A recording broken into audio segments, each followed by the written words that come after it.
Hello and welcome to this tutorial for the Health Economic Assessment Tool, or HEAT. Using this tool, you can assess the health and economic impacts of walking or cycling. In addition to helping you evaluate walking or cycling levels, the tool can help you compare before and after scenarios or different intervention strategies and evaluate new or existing projects. Before we get started, it's worth noting that there are some limitations to the tool. For example, it's not tailored for individual assessments or one-off events.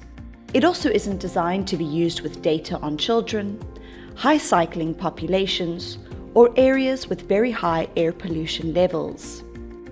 Now, let's get started with the basics. First up, the navigation. To start your assessment, simply click on Start using the tool on the main screen or in the menu on the left, or the Start HEAT button near the top right of your screen.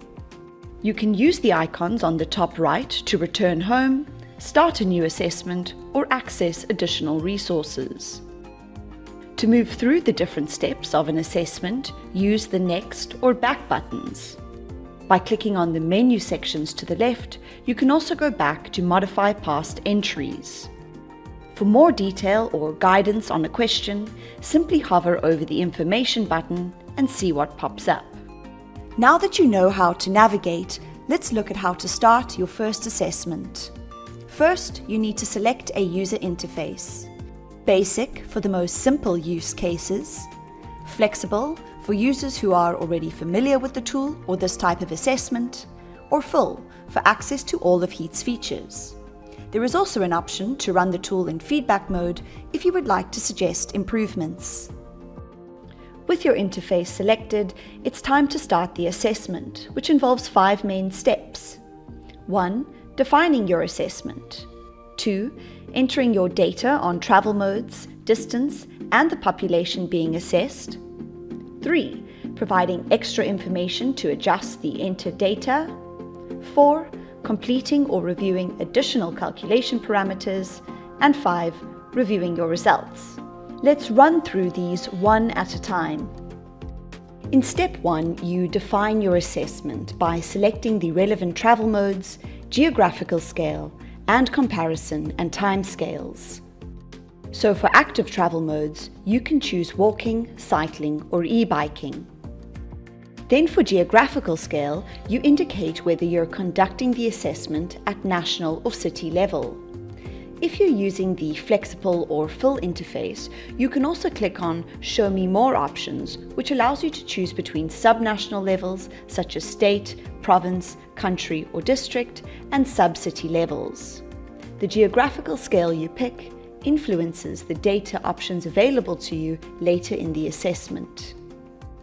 The methodology used by HEAT is called comparative risk assessment. It's comparing one situation, the reference case, with another situation, the comparison case.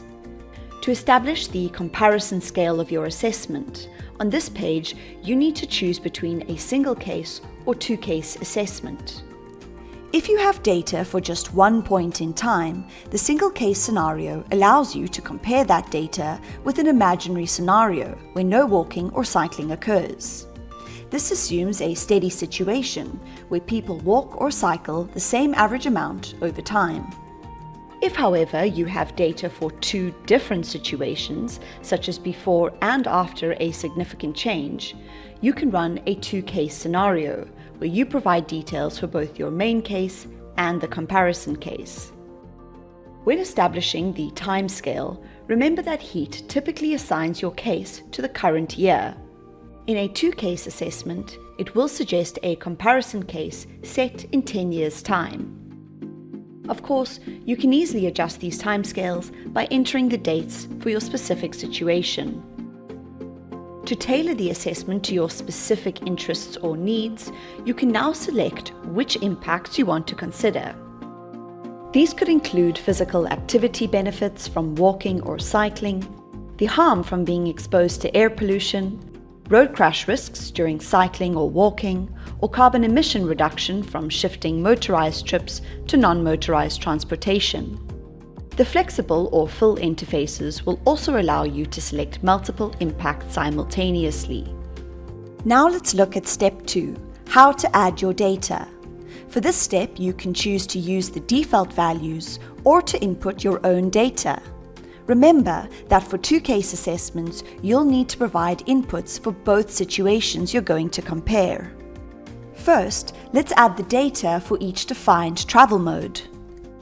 Select your data source from the drop-down menu, which includes hypothetical scenarios, in other words, informed estimates, area-wide data from population surveys, location-based data like intercept surveys or count data, and modeled or app-based data. Now specify your data unit or type, input the annual average travel volume for each mode, specify your population type, and make sure that it refers to the average travel volume entered above. In other words, averaged across the general population or cyclists or pedestrians only. And finally, select the age range of your population.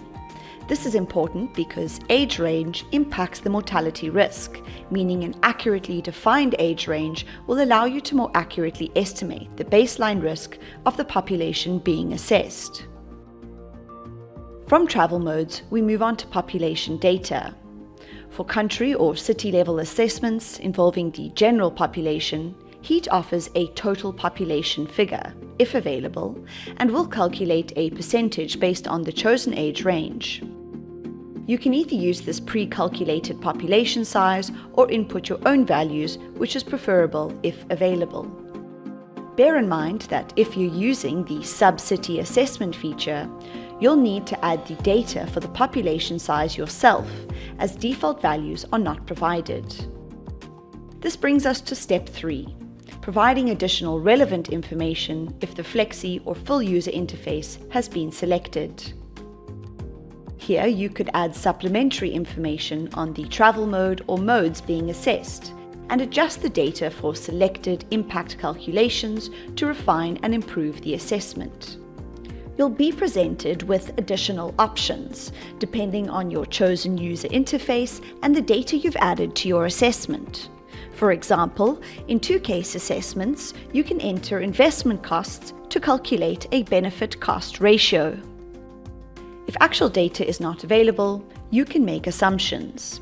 Use these sliding tools to make adjustments, or use the default values.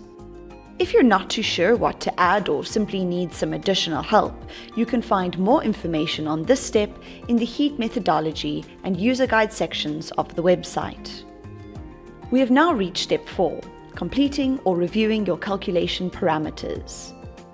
During this step, you can input any missing data or replace HEAT's default data on mortality rate, air pollution, crash fatality rates, and monetization of impacts, with more accurate information if you have it. But remember that any changes can have a substantial impact on the final result of your assessment. Note that the tool will only present questions based on the data you've provided in your assessment. You can review the default and background values for these parameters in the overview tables on this page. These default parameters have been set by the HEAT Expert Advisory Group using the best available information. The same applies to these specific background values, which are fixed. After completing steps 1 to 4, the 5th and final step is reviewing your results.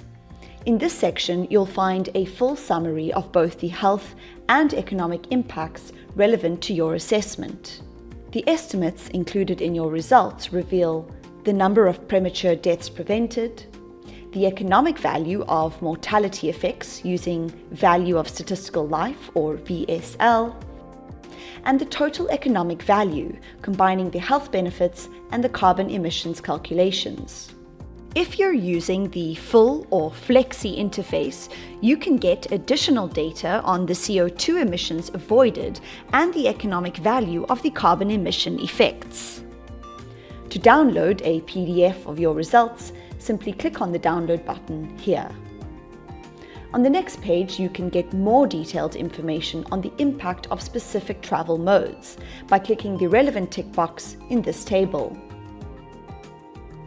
Finally, you can export your data in various formats using the Export Data button here. And that's it. You've now completed your first heat assessment. It is important to run it multiple times, adjusting assumptions to explore the magnitude of heat estimates. And if you need more guidance on how to use the different parts of the HEAT tool, you can visit the HEAT user guide section on the website. The HEAT team appreciates feedback to further develop and improve the tool at heatwalkingcycling@who.int.